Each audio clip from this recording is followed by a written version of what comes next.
어제 오후부터 강한 바람을 동반한 폭우가 뉴욕 일원을 휩쓸면서 한 명이 사망하고 5만여 가구가 정전을 겪었습니다. 맨하탄 혼잡 통행료 시행을 막기 위해 뉴저지 주정부가 제기한 소송의 심리가 어제 시작됐습니다. 뉴저지주에서 실업수당을 허위로 청구한 혐의로 20명이 무더기로 기소됐습니다. 버지니아주 애난데일에서 한인 여성이 업소에 침입한 연쇄 성폭행범에게 8시간 동안 감금되는 충격적인 사건이 발생했습니다. 캘리포니아주에서 퇴근 후나 주말에 근로자에게 업무 연락을 하는 고용주에게 과태료를 부과하는 법안이 발의됐습니다. 이상은 이 시각 주요 뉴스입니다. 시청자 여러분 안녕하십니까?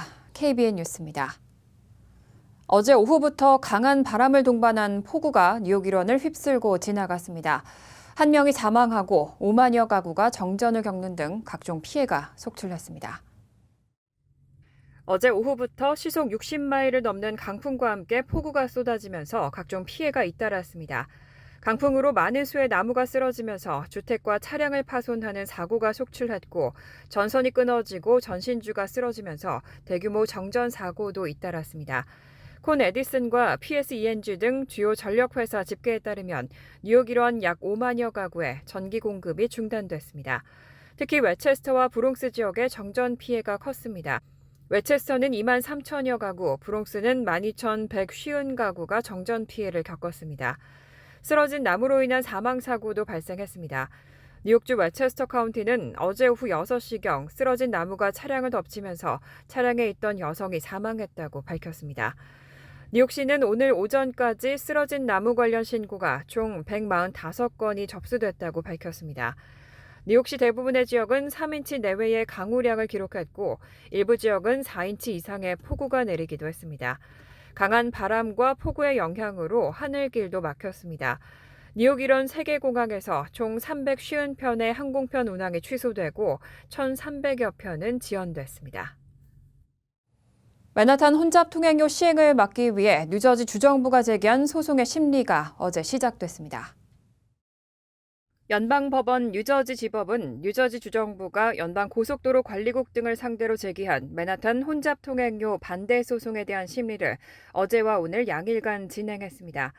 뉴저지 주정부는 혼잡 통행료 도입이 뉴저지에 환경적, 재정적 피해를 가져올 것이라며 연방고속도로 관리국을 상대로 소송을 제기한 바 있습니다. 이 소송은 오는 6월 중순부터 시행 예정인 맨하탄 혼잡 통행료에 중대한 영향을 미칠 수 있습니다.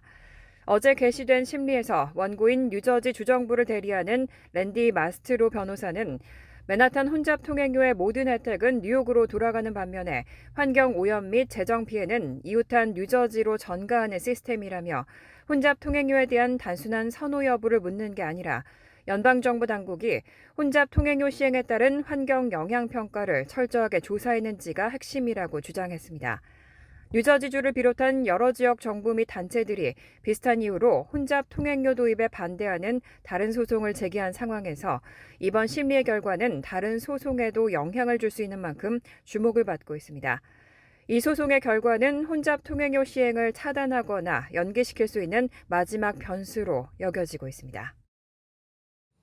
뉴저지주에서 실업수당을 허위로 청구한 혐의로 20명이 무더기로 기소됐습니다. 이들은 수혜 자격이 없는데도 허위 내용으로 실업수당을 청구한 혐의를 받고 있습니다. 지난 2일 주 검찰은 지난 수개월간의 조사를 통해 수혜 자격이 없음에도 허위 내용으로 실업수당을 청구해 돈을 챙긴 20명을 적발해 기소했다고 발표했습니다. 검찰에 따르면 체포된 용의자들은 13,000달러에서 최대 10만 달러까지 부당 이득을 취했습니다. 적발된 전체 부당 청구액은 110만 달러를 넘습니다. 매튜 플래킨 주 검찰총장은 이러한 실업수당 허위 청구가 타인의 신분을 도용하는 등의 불법 행위를 통해 이루어졌고 이는 모든 납세자들에게 피해를 주고 실제로 도움이 필요한 이들에게 직접적인 손해를 입힌다고 강조했습니다. 기소된 이들은 뉴저지 10개 카운티에 걸쳐 거주하고 있으며 3명은 2급 사기에 의한 절도 혐의가, 나머지 17명은 3급 사기에 의한 절도 혐의가 적용됐습니다. 일부 용의자에게는 추가로 신분 도용 및 공공기록 변조 혐의도 적용됐습니다. 검찰에 따르면 2급 혐의로 유죄 판결을 받을 경우 최대 10년의 징역과 15만 달러의 벌금에 처해질 수 있고 3급 혐의의 경우 최대 5년의 징역과 15,000달러의 벌금형이 부과될 수 있습니다. 버지니아주 애난데일에서 한인 여성이 업소에 침입한 연쇄 성폭행범에게 8시간 동안 감금되는 충격적인 사건이 발생했습니다. 경찰에 따르면 20대 용의자는 지난달 20일 59세의 한인 여성이 운영하는 업소에 3차례의 시도 끝에 강제로 들어가 피해자를 감금하고 성폭행했습니다. 애난데일 경찰국은 지난 2일 한인을 대상으로 하는 범죄 예방 세미나에서 피해 업소가 한인 업소이고 성폭행 용의자는 연쇄 범행을 저지른 20대의 히스패닉 남성이라고 밝혔습니다. 용의자는 이후에도 바로 다음 날 저녁 애난데일의 북버지니아 커뮤니티 칼리지에서 이 학교의 20세 여학생을 성폭행하는 등의 연쇄 범행을 저질렀고 21일 오후 3건의 성폭행과 절도를 포함한 12건의 혐의로 체포돼 현재는 페어팩스 카운티 구치소에 수감된 상태입니다. 애난데일 경찰은 이번 사건에 대해 한인 피해자는 8시간가량 감금된 채 성폭행을 당했다면서 피해자는 용의자가 업소에 들어오는 것을 수차례 막았지만 용의자가 강압적으로 그 업소에 들어가 범행을 저질렀다고 전했습니다. 주변 증언에 따르면 피해 여성은 구타를 당해 온몸에 멍이 들고 목이 졸리는 등의 폭행 피해도 입었습니다. 경찰은 피해 여성이 용의자의 주의가 산만해진 틈에 도망쳐 인근 비즈니스에 들어가 도움을 받았다고 밝혔습니다. 트럼프 전 대통령이 오는 15일 성추문 입막음 의혹 관련 재판에 서게 됩니다. 대통령 면책 특권에 대한 연방 대법원의 판단이 나올 때까지 재판 시작을 연기해달라는 트럼프 측의 요구는 기각됐습니다. 트럼프 전 대통령의 성추문 입막음 의혹과 관련한 재판이 예정대로 오는 15일 개시됩니다. 이번 재판은 퇴임 이후 그에게 제기된 4건의 형사사건 중 첫 재판입니다. 트럼프 전 대통령은 대선을 7개월 앞둔 시점에서 법정에 서야 하는 상황입니다. 어제 뉴욕주 맨하튼 지방법원은 트럼프 전 대통령 측의 재판 연기 요구가 너무 늦은 데다 연기 사유가 타당하지 않다며 관련 신청을 기각했습니다.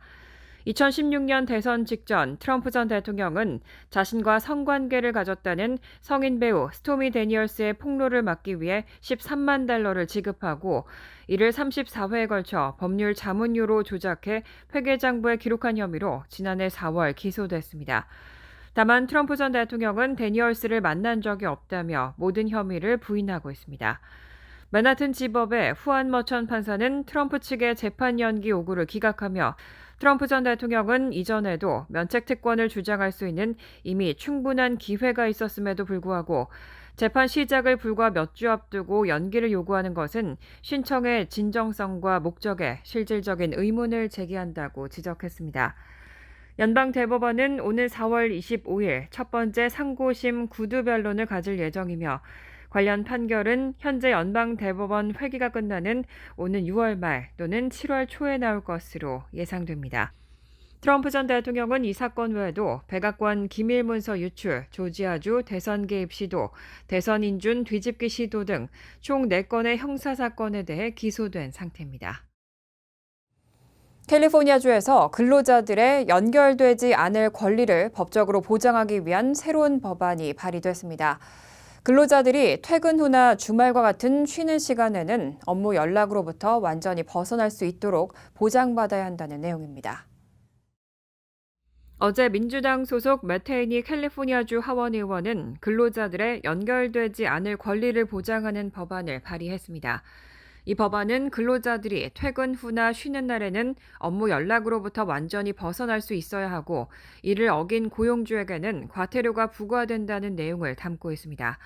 이 법안이 통과되면 모든 고용주는 근로계약서에 명확한 근무 시간과 휴무 시간을 명시해야 합니다.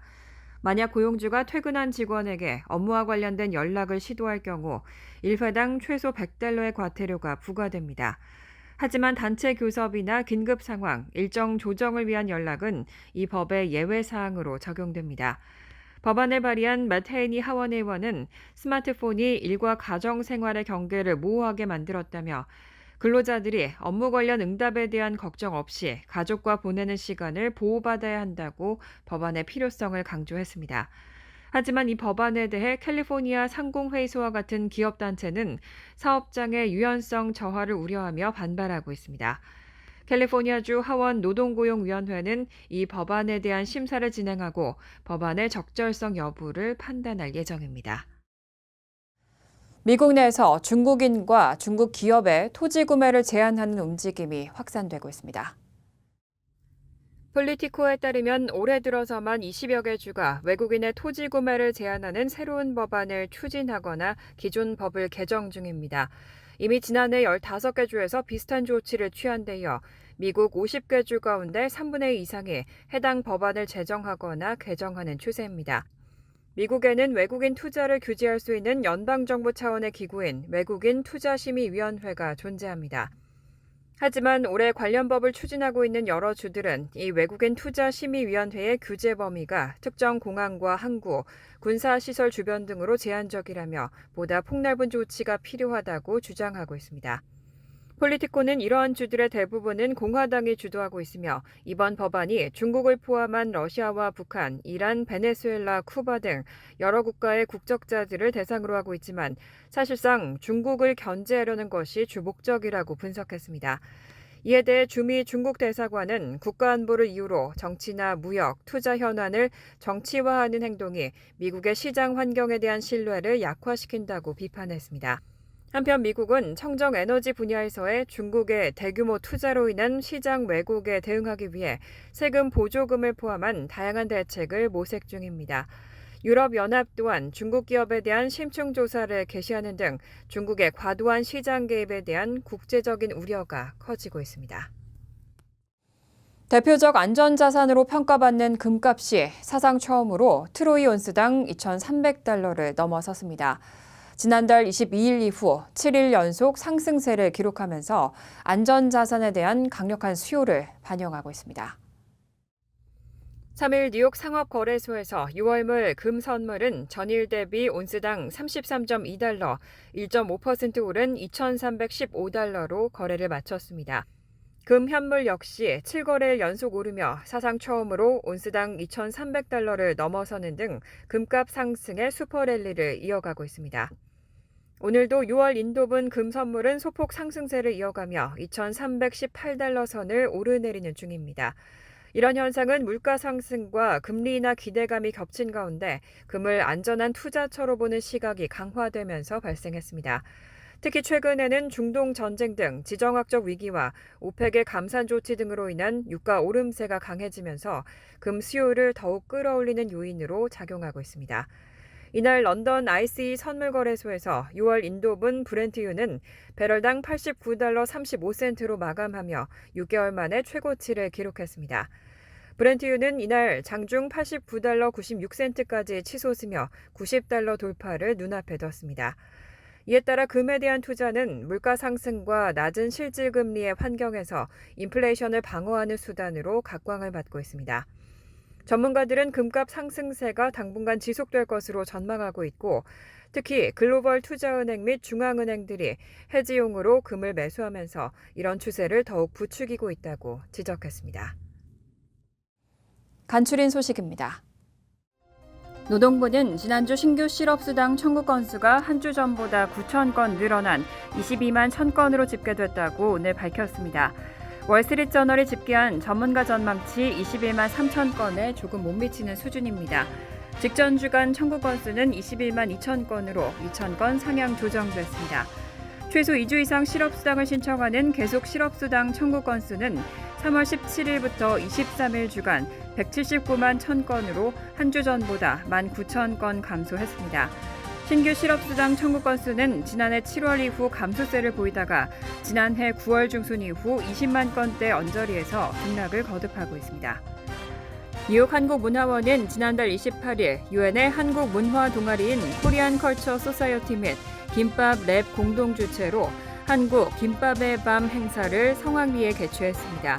맨하탄 32가 문화원 신청사부엌에서 진행한 첫 행사에서 참석자들은 김밥을 직접 만들어보고 미 동부 한식 세계화 추진위원회의 특별 후원으로 준비된 떡볶이와 어묵탕, 닭 강정 등을 김밥과 함께 시식하는 기회도 가졌습니다. 뉴저지주에서 원자력 발전소 3기를 운영하는 PSEG 뉴클리어사는 세일럼 원전 1, 2호기와 호프크레크 원전의 운영 허가를 갱신하려고 한다는 의사를 원자력 규제위원회에 통보했습니다. 운영 허가를 갱신하면 원전 3기를 2050년에서 2060년까지 20년 더 운영할 수 있게 됩니다. 실제 갱신 신청은 2027년 2분기에 이뤄질 계획이지만 허가에 필요한 점검에 대비하려면 훨씬 앞서 원자력 규제위원회에 통보해야 합니다. PSEG 뉴클리어가 운영하는 원전 3기는 뉴저지주에 필요한 전력의 거의 절반을 공급하고 있습니다.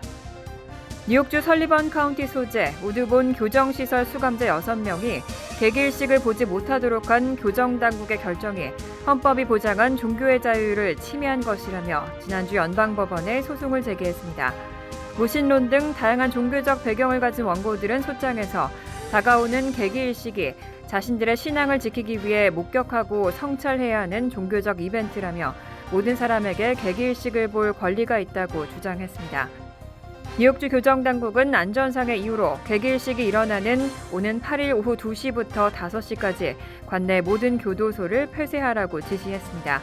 또 개기일식 통과선에 있는 23개 교도소는 당일 면회를 금지하며 야외 지역에 있는 교도소의 면회도 오후 2시까지만 허용한다고 밝혔습니다.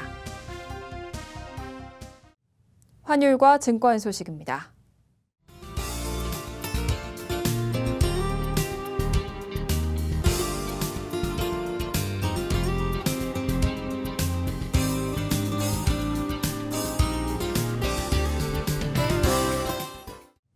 이어서 날씨입니다.